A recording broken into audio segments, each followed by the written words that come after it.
I volunteer with a couple of groups and organizations, and this Fresno Center for Nonviolence has a very special place in my heart. And I thank all of you for keeping the peace and social justice movement going.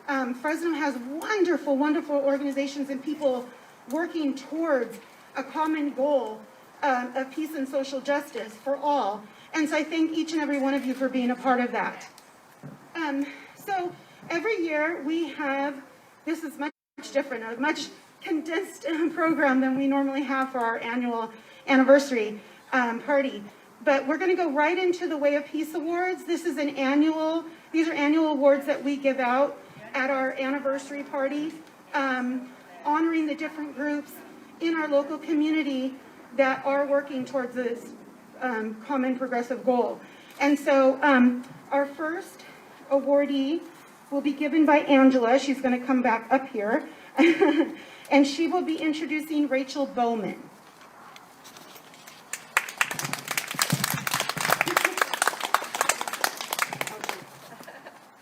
Okay. You didn't have to go first. No, okay. Well, I have known Rachel for probably over 10 years. She's certainly my friend. In fact, we get a lot of calls at the center asking for information on trans issues. And so she's our go-to person. We refer people, say, call Rachel, this is her number. You know, Rachel has done a lot. It's hard to even, and I don't want to take up too much time. She's helped run the Fresno Pride Parade and Festival for the past 16 years. She's helped with Community Links, Speaking Out Speakers. She volunteered at the Real Pride Film Festival and World AIDS Day, PFLAG, LGBT social groups of Fresno. She's gone to the state capitol on Lobby Day, next to the Equality Center and the Transgender Law Center. She actively supports the transgender and intersex movements, providing a safe space for individuals who have been marginalized, providing counseling, education, and friendly networking. And on top of this, she is a member of the Community Media Access Collaborative and has developed, designed, started and currently manages media sites. And when she has time, she comes to the center and helps us. So, Rachel, I give you my friend, Rachel Bowman.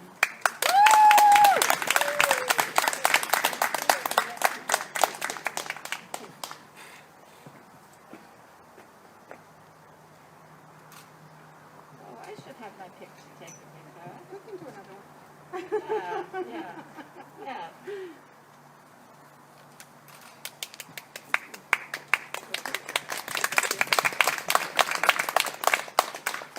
Thank you. I have a website, rachelbowman.com, and you can learn a lot more about me there. I started in 2000, and in 2004, I joined with Community Link to start running the Pride Parade and Festival. And ever since then, until this year I retired, letting the young kids take over. But it's been a real joy and a very great pleasure to volunteer, and most of my volunteer efforts now are with the center. Just to let you know, I am live streaming on my Facebook right now. So if anybody needs to have a release signed, I have those. They'll be up here on the desk. And if you have any questions, you can ask me later. Thank you very much. Thank you, Rachel. And thank you for the award. Thank you for all your volunteerism at the center. Okay, next I would like to ask Jerry Bill to come up to introduce our next individual Way of Peace Award.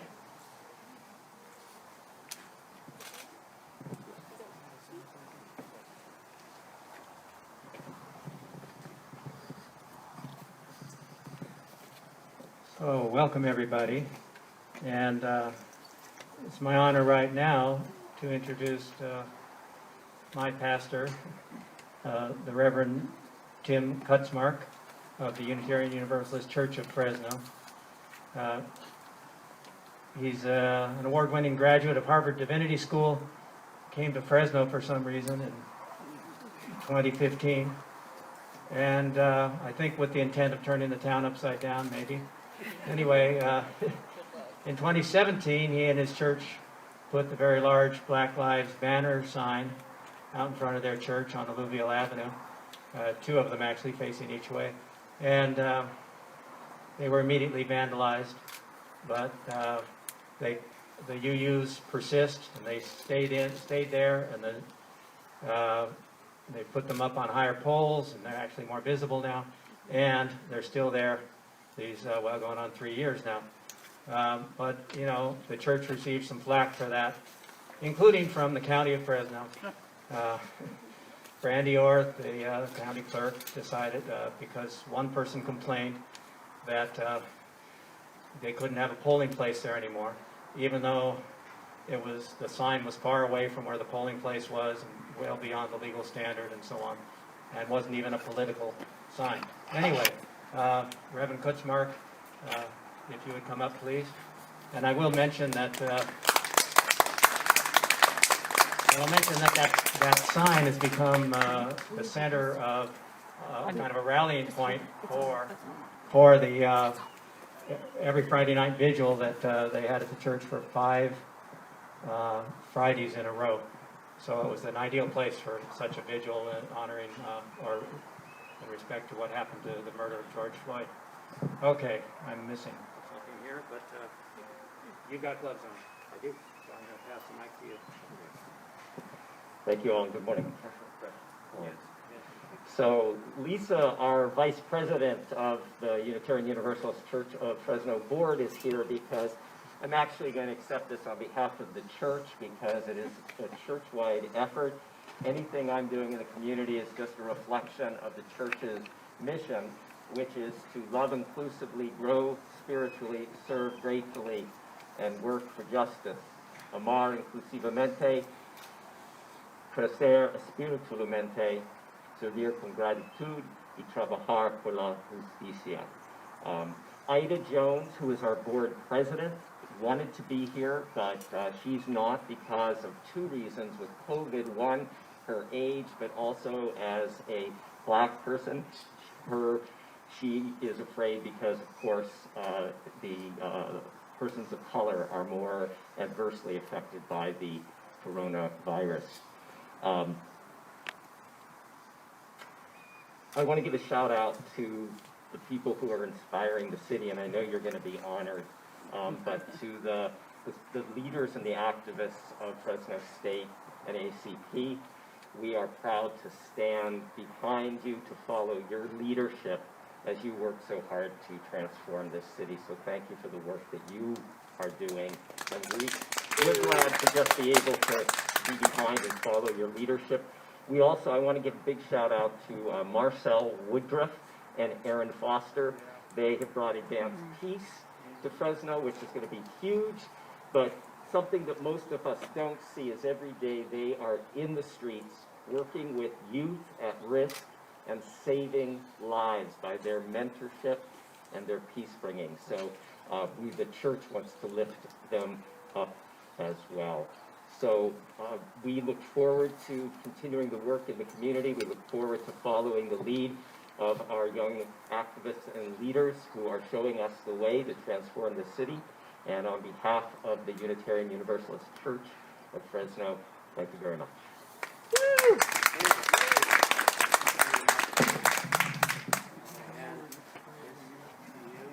We now have 200 following this. We're so glad you came to Fresno, Tim. What do we pull up on your Facebook? Rachel Bowman. Rachel Bowman. RachelJoy.Bowman.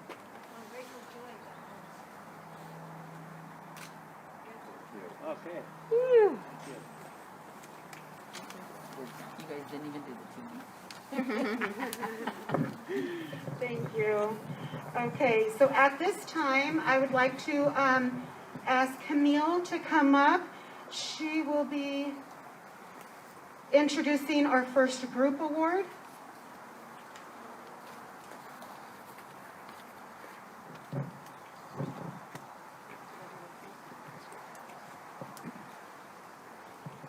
I'm wondering if this is maybe a little bit better to be in the shade, so I'm better in the sun. Can't hear you. That was a Yeah, sotto question. voce, that was not for everybody. Good afternoon, I'm Camille Russell, and I'm very happy and honored to introduce the Fresno chapter of the Democratic Socialists of America.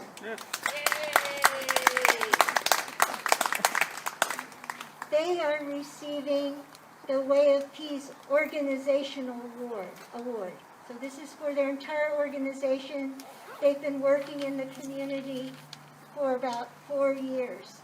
In 2016, when Bernie Sanders ran in the presidential primary on the Democratic ticket, many local people were excited about his message and began to seriously explore socialism.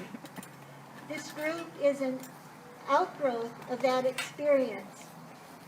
The co-chairs of the DSA are David Paredes and John Boehnen, and I'd like everybody now in DSA please to come up here and stand with us as I present the award to John and David.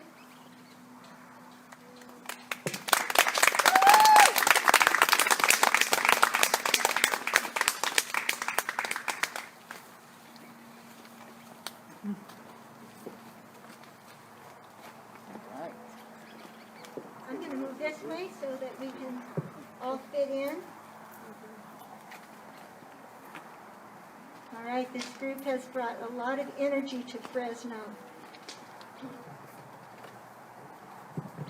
The plaque that they are receiving says that the Center for Nonviolence presents this 2020 organizational award, Way of Peace Award, to the Democratic Socialists of America Fresno chapter. And this is only a few of them. We honor the Fresno chapter of Democratic Socialists of America for their ongoing efforts to fight for a better world. The Fresno chapter networks with other chapters and other organizations in the Central Valley to build community, restructure society, and become less exploitive and oppressive. They work toward environmental sustainability and to bring dignity and resiliency to our communities. They are here to show us that a better world indeed is possible.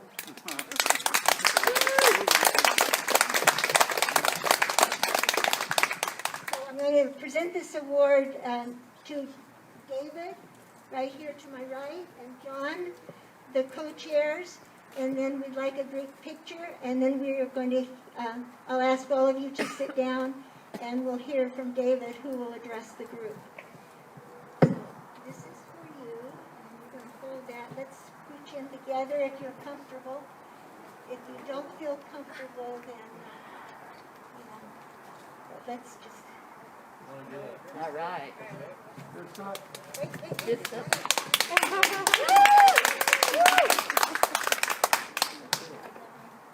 One more. You're your first one. Yeah.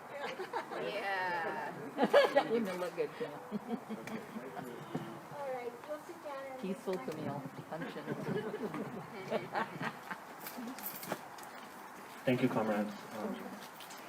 Yeah, first of all, I want to thank the Fresno Center for Nonviolence for recognizing our work and for honoring us with the 2020 Way of Peace Award. It truly is an honor, and I want to thank all of my comrades in our chapter and throughout the world. To be a comrade is to be a friend, and I also developed a deeper sense of solidarity among the working class in this struggle. So to tell you a little bit about the Democratic Socialists of America, we're a national organization of regular working class people of all abilities, of all shapes and sizes, of colors, of creed. And we believe fundamentally that capitalism is the root of the problem. And to be a socialist is to want to democratize our society and economy.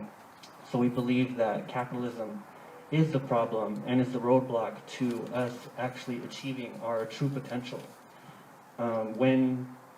When our brothers and sisters are too afraid to take the ambulance because of an expensive trip to the hospital, that's capitalism. And that's why we need Medicare for all. When our children in school have their lunches taken away because their parents are behind a payment, that's capitalism. When our federal government strips our right to reproductive health, that's capitalism. When families are in detention centers, separated from each other, and the only reason for them being there is because they wanted to pursue a better life. And it's because of this imperialistic way of the U.S. that has persisted, that has caused these economic disasters in their homelands, and then to have them here be oppressed like that. That is capitalism. When our Fresno politicians take money from big oil and vote for those special interests, that's capitalism. When our black brothers and sisters are murdered in the hands of the police state, that's racism, and that's also capitalism, because they are there, the police state, to serve the interests of private property. And all of these problems, all of these oppressions before our eyes serve as distractions to separate the working class, to divide us.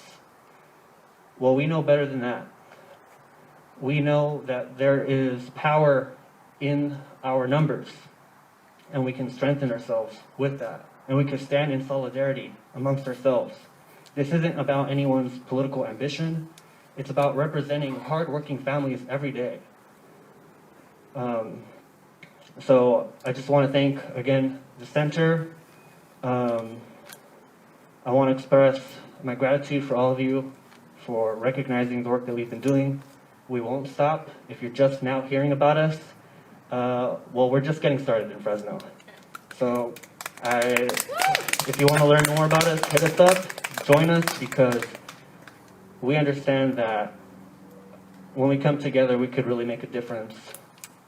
And yeah, I just really want to thank your time. I also want to just mention one other thing, and this is a little difficult to say in front of you all, because I respect you all very much for leading the way very dearly. I respect each and every one of you, but we must address that Gandhi shouldn't be glorified the way he has been for so long. When you stick up for your own agenda, but you're stepping on the backs of black folks, that's not justice, that's unproductive. And so I think we really need to reevaluate who we're glorifying. I believe that there are no heroes in this fight. There are only temporary comrades. And I just wanted to end it with that. And Black Lives Matter, justice for Breonna Taylor, justice for justice for George Floyd. I was just over there at the Freedom School picking eggplant and tomatoes, excuse me. But seriously, justice for Breonna Taylor, justice for Elijah McClain, justice for George Floyd, justice for Andres Guardado, justice for Vanessa Guillen. So thank you again.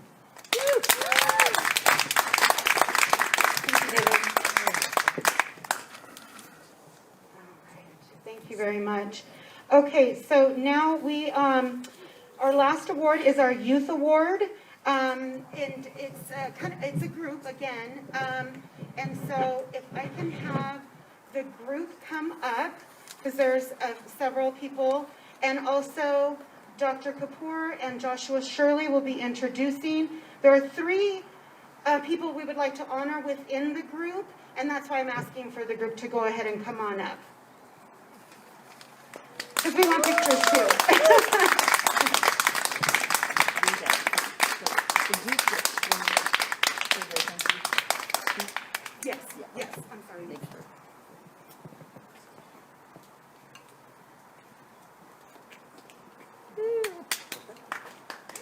Congratulations, guys.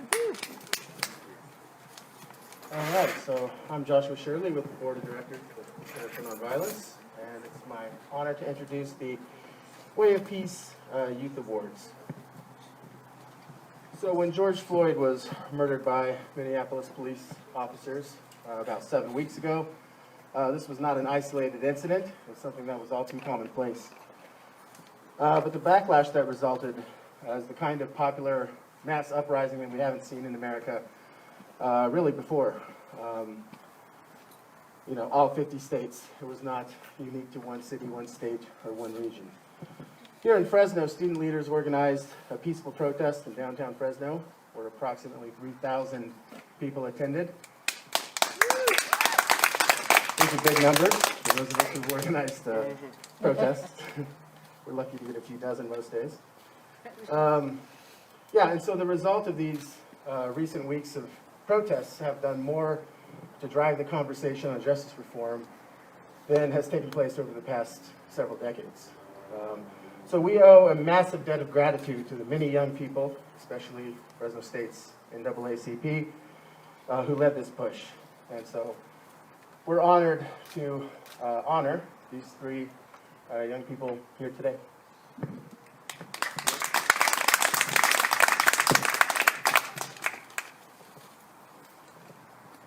I am Dr. Stu Kapoor, retired professor from Fresno State. Have been a member of the Center for Nonviolence for many, many years. And also it was my honor, and it is still an honor, to be one of the founders of the Center for Nonviolence, along with Jerry Will, who is also here. I think today's event we are dedicating to this great soul,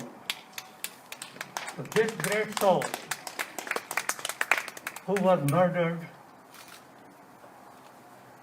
brutally and in an inhumane way. We are honoring him also today. We are honoring all those who have been the victims of police violence. We are honoring all those who have been oppressed in our society since long. We are glad to see the change is coming. It is in the air. I feel it, you feel it, and I feel it right here. So this is the ceremony that we are engaged in today, in carrying on the vision, the values that great mentors of ours have preached and practiced in their life, but in a very different and unique way. They have shown us the path, how to bring change in a manner which is more respectable, more non-violent, and also very practical and possible. I have the honor to introduce three young leaders of our community, and particularly, see, I'm not used to speaking through this all the time. I actually forget this thing, I have to go back and get it.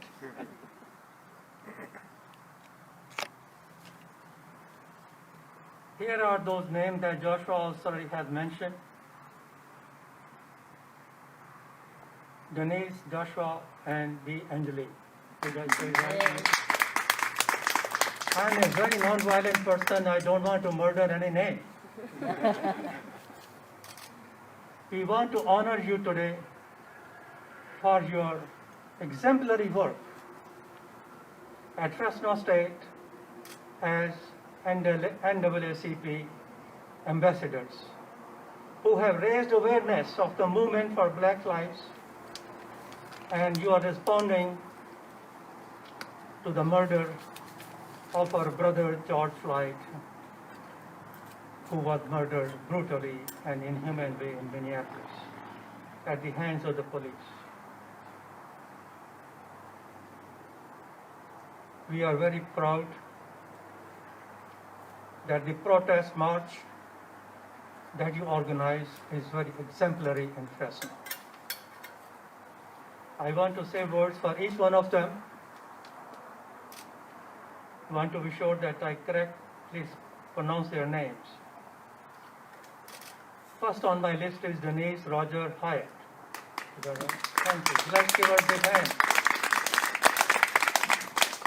Denise is a student majoring in sociology and music. I think I see a sociology professor here. Thank you for coming and joining us.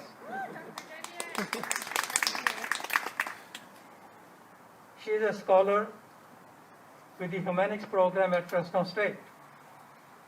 I feel very envious of that she is not in social work. She is the Fresno State NAACP Political Action Chair and works as a research assistant for the Central Valley Health Policy Institute, and I am familiar with that, and for the Black Child Legacy campaign through First Five Fresno. Let's give a hand to Denise.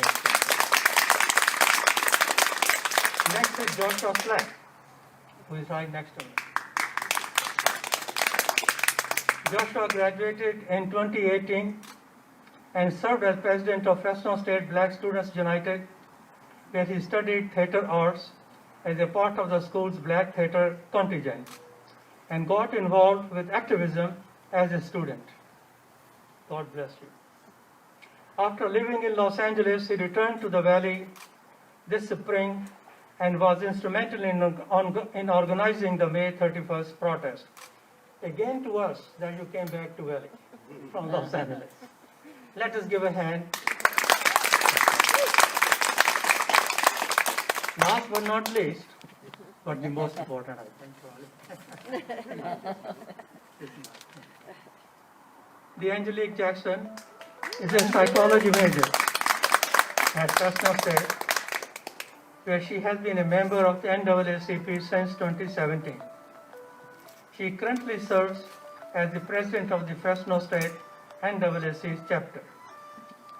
She is hopeful her work will create sustainable change on our campus and in the greater community. She and her colleagues from the Fresno State chapter of the NAACP organized a very large and very peaceful march from Fresno City Hall to the Fresno Police Department headquarters, denouncing police violence against people of color across the United States and honoring the memory of George Floyd. She is a powerful voice for an end to structural racism. And they are good role models, true role models of constructive activism. And Fresno State and I are proud of their accomplishments and wish them more success in their work in bringing change in our community using nonviolent methods and techniques that this center stands for and practices and promotes. Let us give them a big round of applause. Now, Joshua will give awards to two of them, and I will give to one of them. Yes.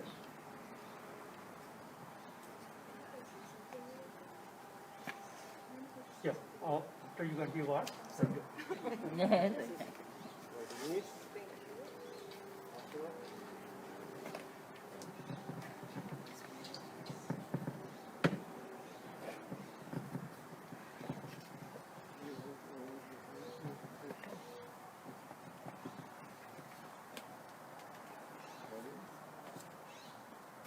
You go on the other side. Yeah, I will go on the other one. Go on picture like this. Josh?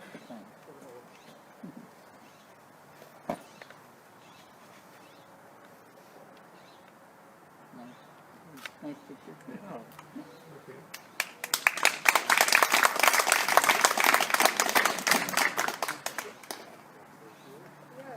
Now, Ms. Jackson, or whosoever they would. I just have to figure Yeah, out. you will.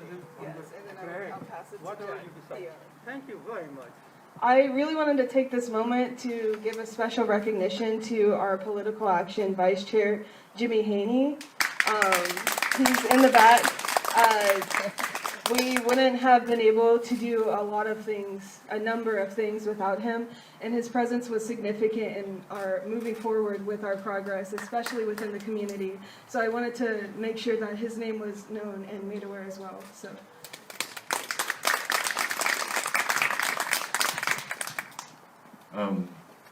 Thank you all.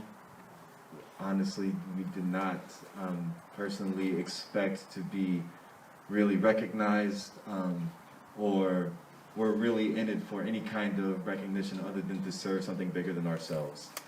So thank you for the recognition of realizing that there's something that needs to be done out here in Fresno, because there are things that have been happening far too long. As somebody that has lived here for a numerous amount of years, it's good to see that there's a spark of change happening. But we cannot get tired. We cannot start slowing down just because we have one good month of protests and demonstrations. That July should not be as quiet as it is. So this is, I would say, a good breather. But from here on out, we need to continue to take charge and continue to keep the pressure going. So thank you.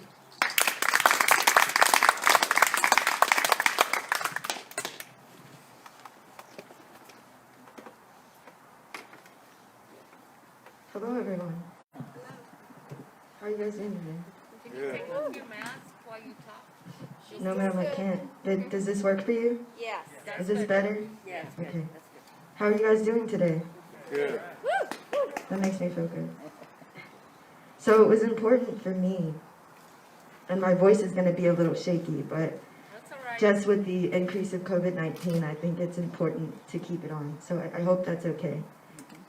But it was important for me to let my friends, my colleagues speak, because these are individual awards.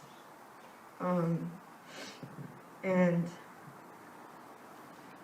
it's important to remember with this work that we're a community, and I can't do anything unless I have these people around me, unless you all continue to show up, unless we continue to empower the people around us. And that's extremely important for me, for us as a community to understand, to break the cycle of praising an individual. In the instance of Gandhi, like our brothers and sisters brought up, we can't praise the individuals because individuals aren't perfect, but this vision for the community we have is flawless. And then I just also like to say that I appreciate every single one of you who have come up here to speak, honoring the lives of Black people and our struggle. I just wish you would have let us talk about it. Is all, because we feel it so heavily. We wanted to be able to say their names and have everyone understand where it was coming from. But I still thank you for it. I don't want you to get it misconstrued when you say stand behind us. It's all right. Thank you. I appreciate it. That's all I wanted to say. We love you.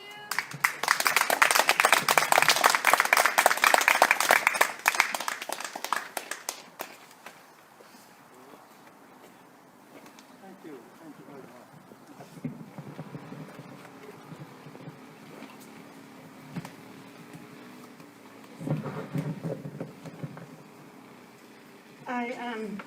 So thank you to every single person who was recognized today.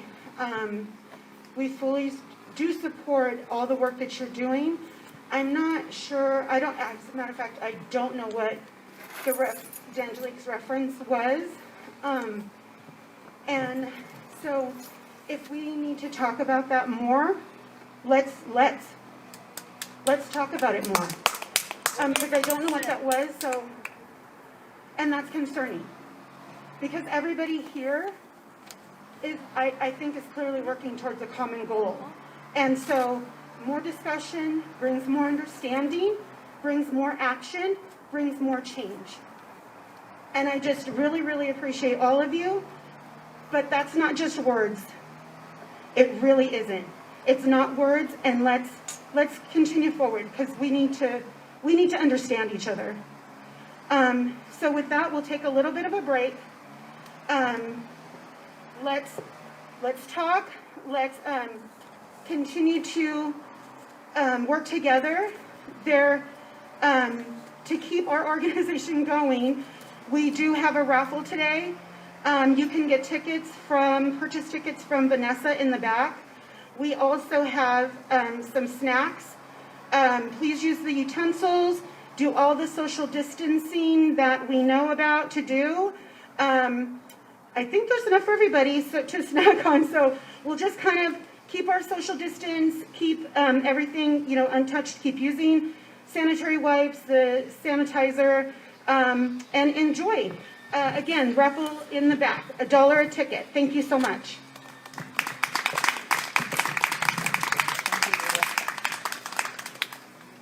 You probably got some decent pictures. Yeah, that was good.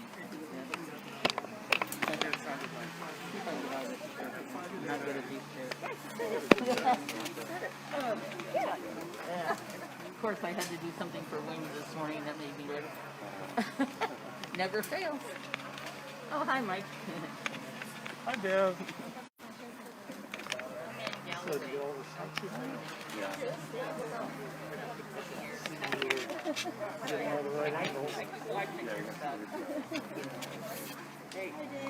It was nice when you were able to get right close.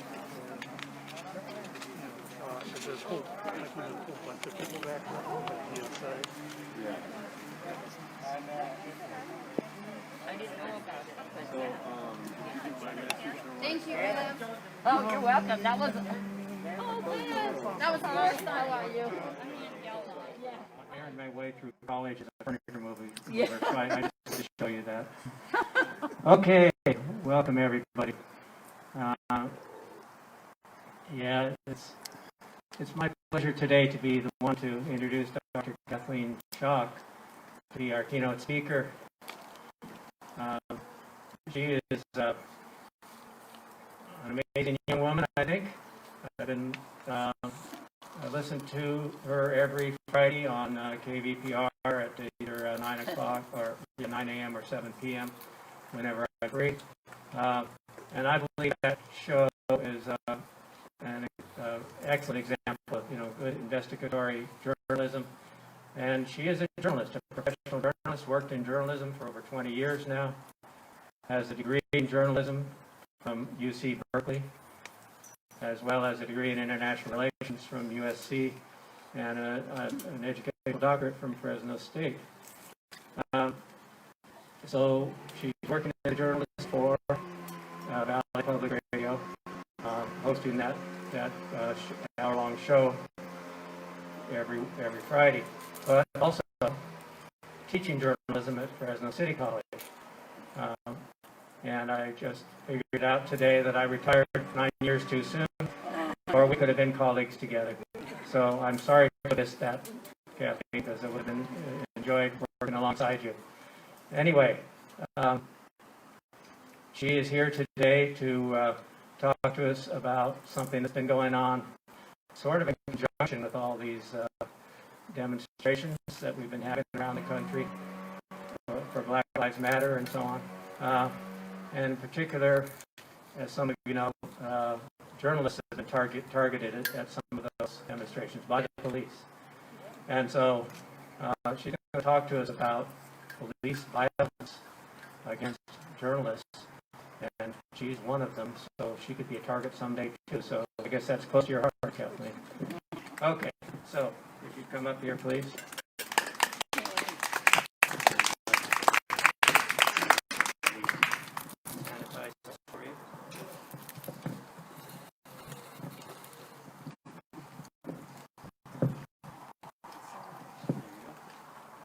So, good morning. Can you hear me okay with this mask on? Yes. Cool. I'm going to try not to trick you. I think I'm clear now. Okay. So thank you so much for having me. I am so honored to be here with all of you. You are truly heroes in our community. So I'm just really, really deeply moved by the invitation to speak. And I also want to say congratulations to the Fresno Center for Nonviolence for their 28th anniversary. Is that right? So congratulations for hanging in there and keeping the work that you do. So as was mentioned, my intention is to talk about police violence against journalists in light of what we saw in late May and early June at the Black Lives Matter protests. And I will get to that. Before, I want to go back and talk about something that happened in the 1960s. Talk about somebody who lived in the 1960s and 70s. And his name was Ruben Salazar. So Ruben came to the United States with his family from Mexico when he was just 1. And after graduating from high school, he served in the U.S. Army for a couple years.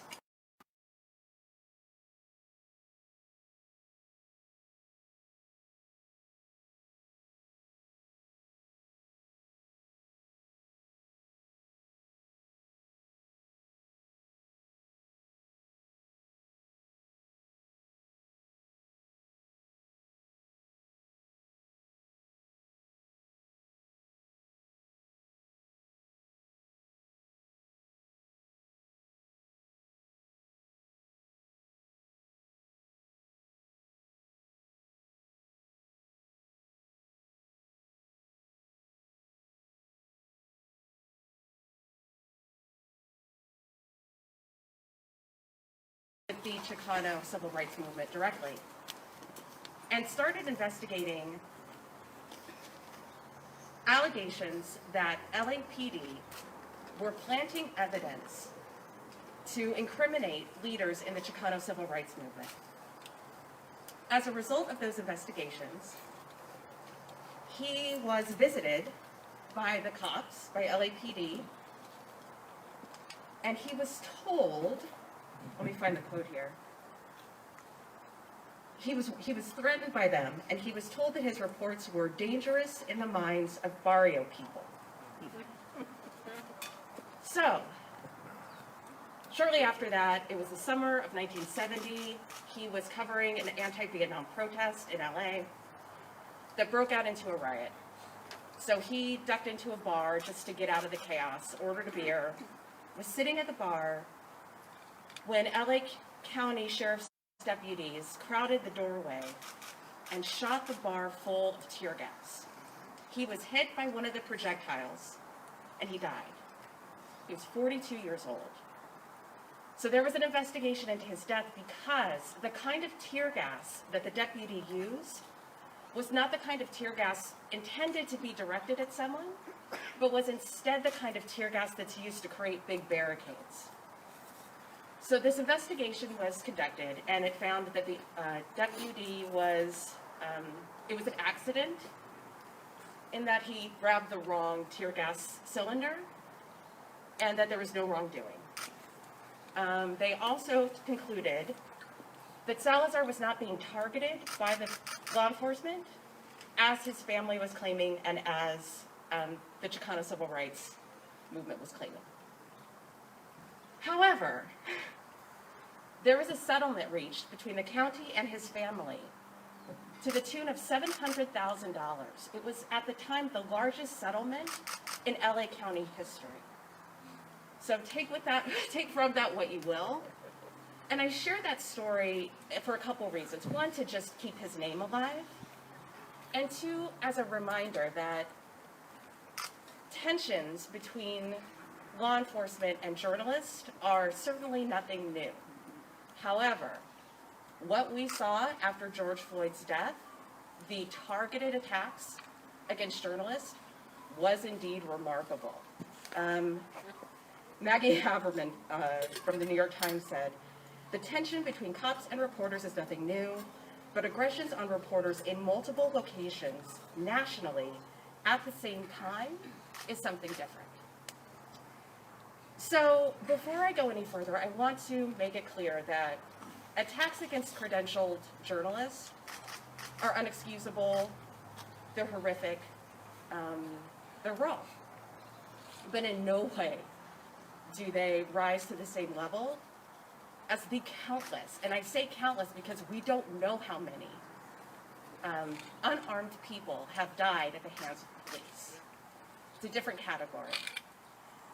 However, the attacks against journalists do raise particular kinds of alarms in our society. And I think it's important to note that the racialized component of the way Black and brown people have been singled out by law enforcement extends to journalists as well. So certainly what we saw at the protest was that Black and Latinx journalists were far more likely to be victims of police violence or arrest. And so in my research for this talk, I was trying to figure out like how many people were attacked, how many acts of violence were there. That's actually a really difficult question to answer because different groups define violence differently. Let's say there's a journalism department out of Harvard that estimates there were 140 acts of violence against reporters in that first weekend after George Floyd's death.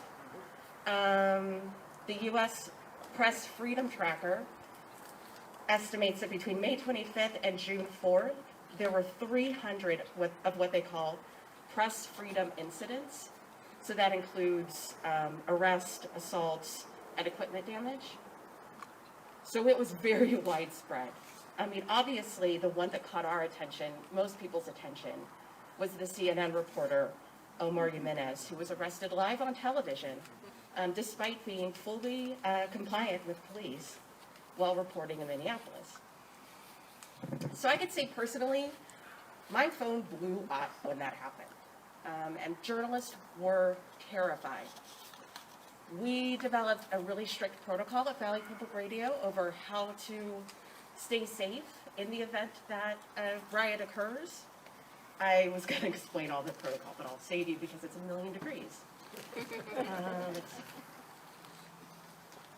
Now, fortunately, we never had to deploy any riot measures because everything in Fresno stayed so peaceful. And I have to applaud again the incredible leadership of the young people from Fresno State for making that possible. So what comes next? I think the thing that, in the conversations that I'm having with journalists, I think the concern is, after seeing all of these incidents of violence, targeted attacks, are police officers going to feel emboldened in the future to arrest or attack journalists who are doing their constitutionally protected job?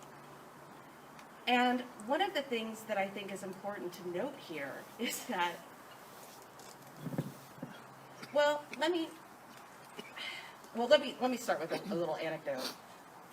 So I have a friend who is a news director here in town, and she was really concerned for the safety of her reporters following Omar Jimenez's arrest. And so she reached out to Fresno Police, and she reached out to the city of Fresno, and she said, "Can you tell me exactly what conversations are you having with your officers to ensure that my reporters are going to be safe?"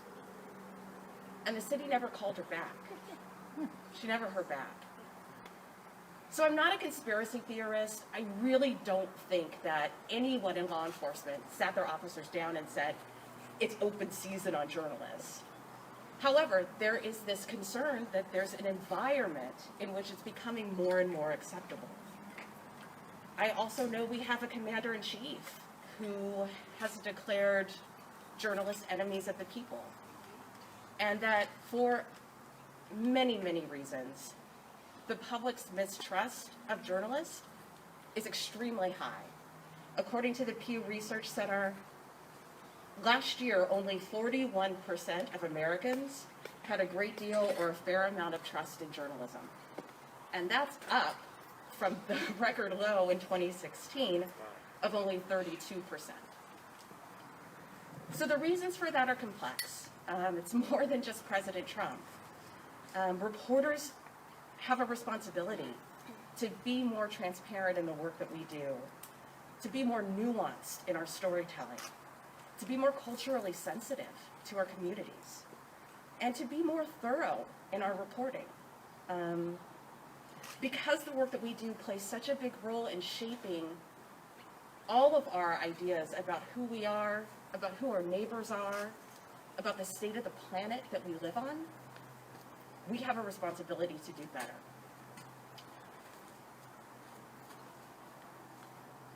But when it comes to attacks against reporters, my concern is not just that these are individuals who are subjected to unfair, undue acts of violence, but also that while they are being attacked or detained, they are being prevented from doing their jobs.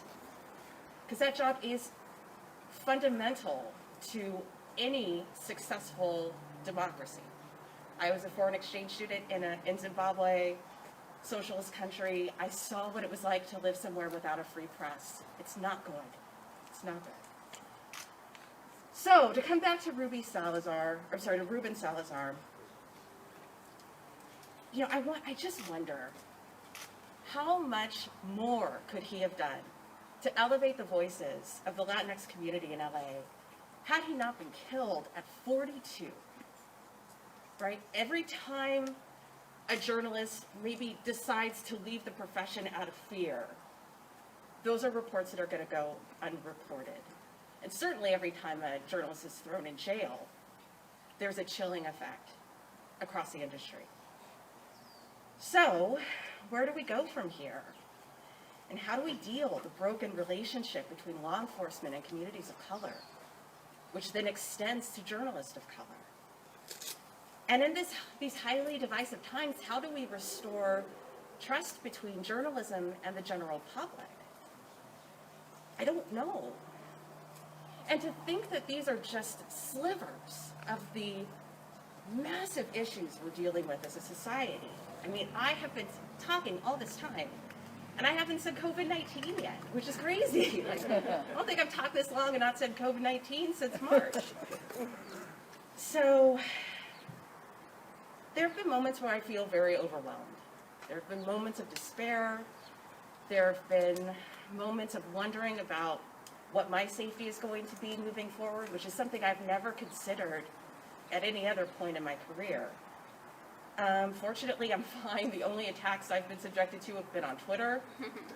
A little side note, when somebody tweeted that I was going to be teaching journalism full-time in the fall, and a person commented that it was a Black Lives Matter takeover. And I thought it was a compliment. Like, it didn't occur to me that a friend of mine had to explain to me, no, this guy's a white nationalist. Like, it's not a good thing. So I will wrap up by saying that I am optimistic about what the future holds. And I'm optimistic because of everything that you're doing right now. I'm optimistic because of the conversations that we're having and the way we're talking about race and inequality and power. We're actually calling a thing in a way that I haven't seen in my lifetime. And I'm optimistic because of DeAngelique, because of Joshua, because of Denise. I mean, we are in such good hands with you in charge. I'm optimistic because of Rachel and the incredible advocacy work you're doing for the trans community, people who have been marginalized and killed in ways that are just heartbreaking. And so thank you for that. You know, I'm optimistic because of Reverend Kutzmark, who's been modeling anti-racism work and allyship and putting your body where your mouth is, if that makes any sense. You know, that's the kind of leadership that our community needs, and we're so grateful to have you here. And I'm optimistic because of David and John and all the Democratic Socialists of America who are here today. You are out there fighting for the working poor, for the incarcerated, for the people who have been so deeply hurt by COVID-19. So thank you for caring so much about the rest of us. So I'll wrap up. It's a challenging time to be a journalist. Our newsrooms are shrinking rapidly. We have lost the faith of the American people. we are now potentially subject to police brutality. But in many ways, it's a golden era for the profession. I'm so proud of the work that I'm seeing nationally and locally. And I understand that we play a vital role in telling the stories, in holding power accountable, in calling out the destruction we're doing to our planet that enables you to go out and do the work to lead to real, meaningful, structural change to make our lives better and our world better. So, thank you. Thank you. And I will wrap up there. Thank you so much, Kathleen. Thank you very, very much for speaking and sharing with us about the profession and that aspect. Oh, I'm sorry, Kathleen, can you come back? Sorry. First of all, I wanted to ask you to remind us when your show is on. Oh, I'm so bad at promotion. Yes, it's Valley Public Radio, FM 89, Valley Edition. It's on Fridays at 9 a.m. and it repeats again at 7 a.m. 7 p.m. 7 p.m. Sorry, 7 p.m. We also, you can find us online, kvpr.org. We have an app. It's called KVPR. So there's lots of ways. It's a podcast. You can listen to it that way. Yeah. Yeah, and actually a plug for public radio. There are so many people who are just have had it with national mainstream news, and public radio will always be there. Will always just tell you the truth. So let's give a plug for that. Also, Kathleen, we wanted to give you some flowers and just a token of our appreciation.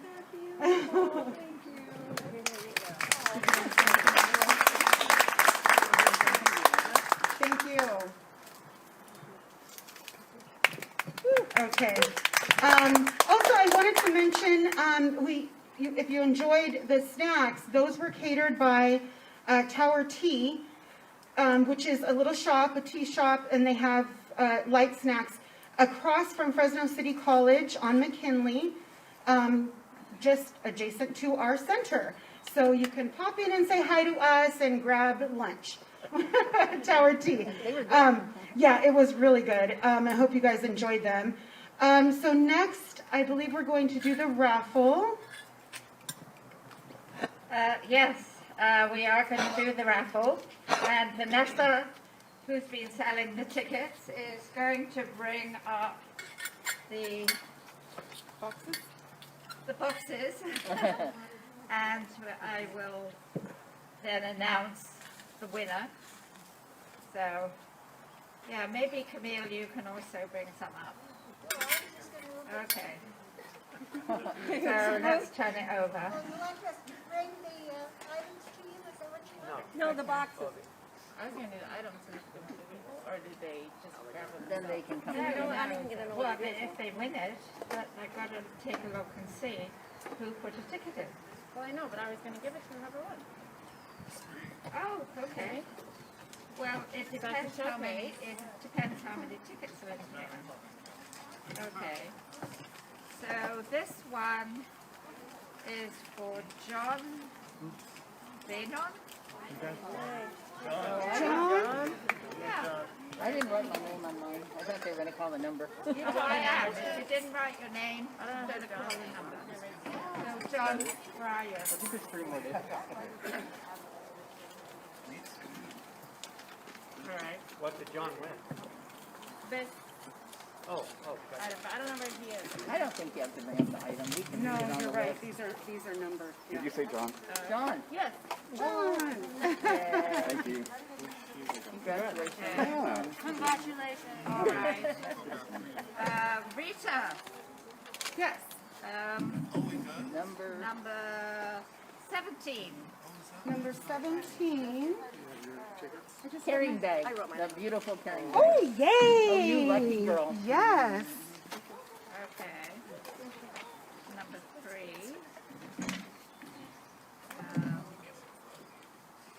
Denise has number 3. Do you want the list of items? It's the copper candle holder. Oh, thank you. Number 3? Okay. Yeah, it's the copper 3 candle holder with design. For Denise, so you can go and pick it up.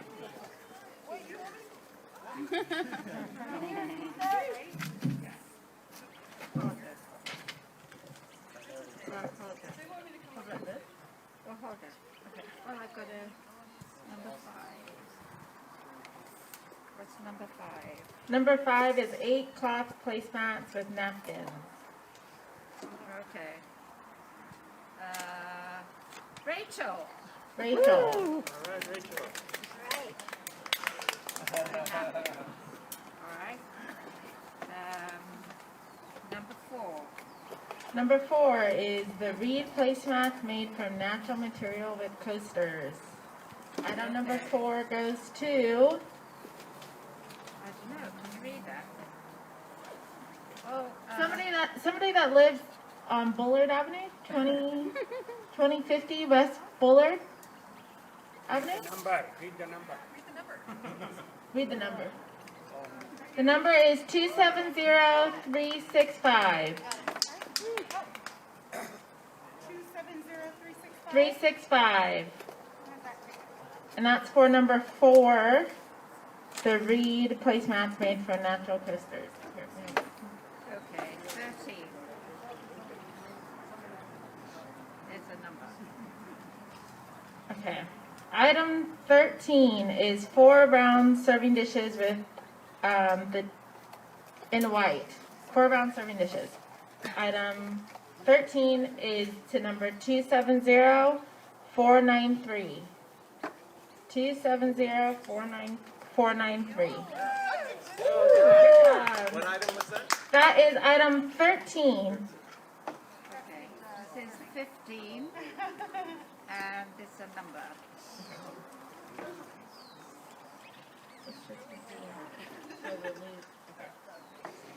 All right, next up is item 15, which is the large juicer.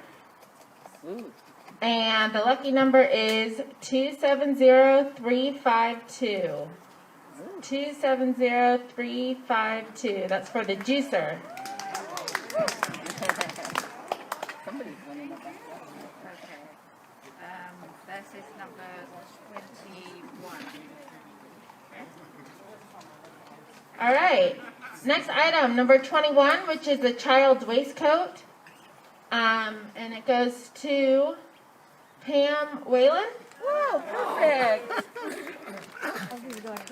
Perfect for her granddaughter. Nothing up here.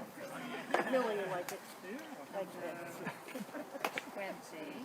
It's not for yourself. Number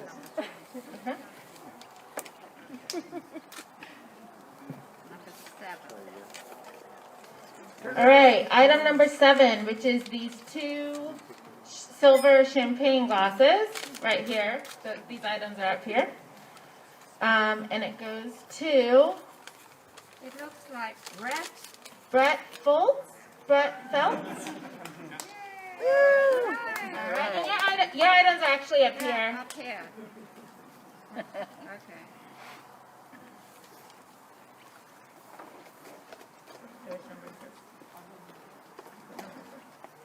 Number 8. Okay, next number 8, which is this item, the flower vase, glass flower vase.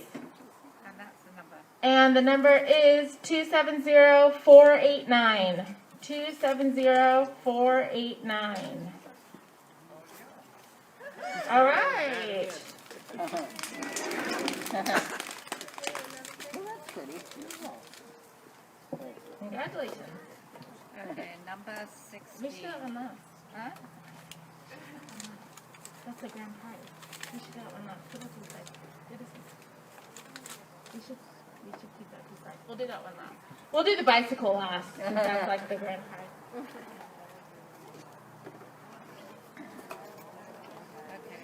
This is number 18.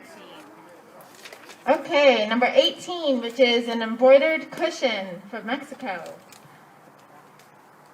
I think that says ring. Okay, I'll just say the number. 270475.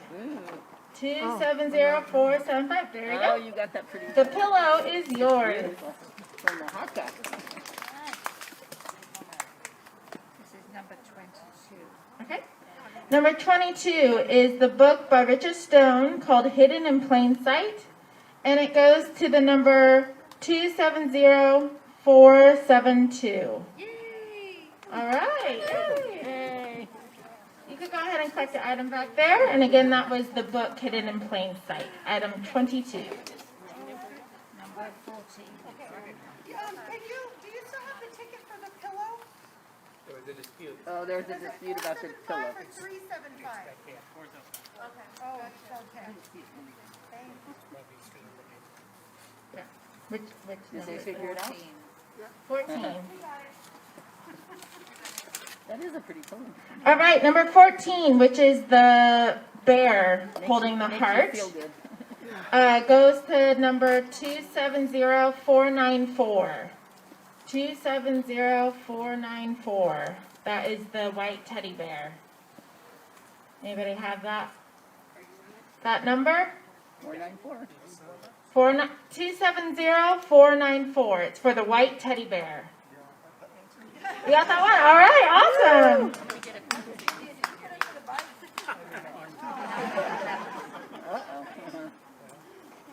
All right, number 11, which is the Golden Gate Bridge Tower Light, and it goes to Juan Mejia. Juan Mejia. I put 2 tickets in that one. I didn't.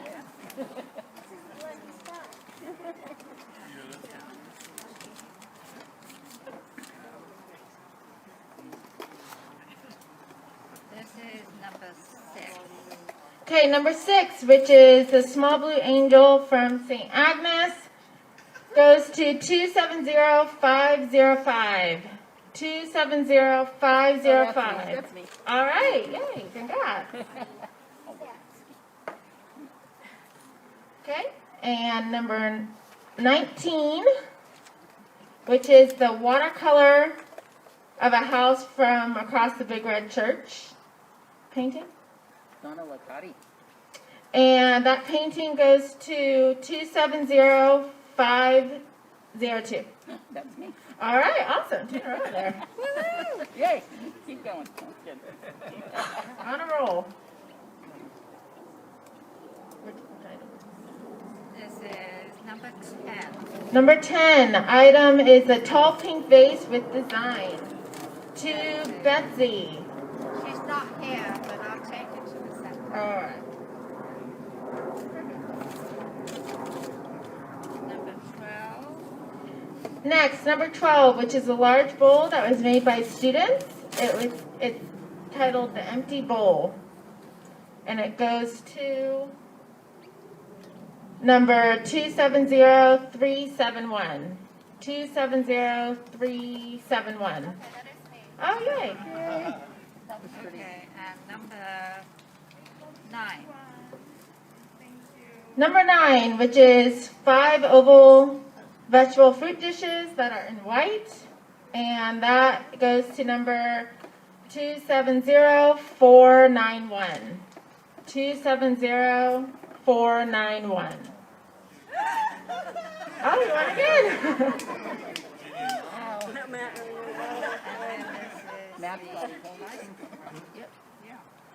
Okay, and our last raffle prize, which is the bicycle that has a basket and a cute little helmet there. That goes to lucky number 270349. 270349. Who has that lucky number for the bike there? Who has the bike? Cool. All right. Come and get it. All right, awesome. Well, thank you guys for participating in the raffle. Appreciate it. All those proceeds will be going to the center. Yay. Angela, thank you for hosting too. Yeah, well, thank you very much. It's nice to see some new faces too. I'm sorry that I wasn't able to get around and chat. It's so hot, but hopefully later. I want to thank Mike Rhodes, who provided and showed me how to do the mic. So, great. a lot of people helped. Rita, our board. I mean, it doesn't look like, but there was a lot of work went into it. So, thank you, and There's more snacks in the back if they want. and there are more snacks in the back, so feel free. Bye-bye. Thank you.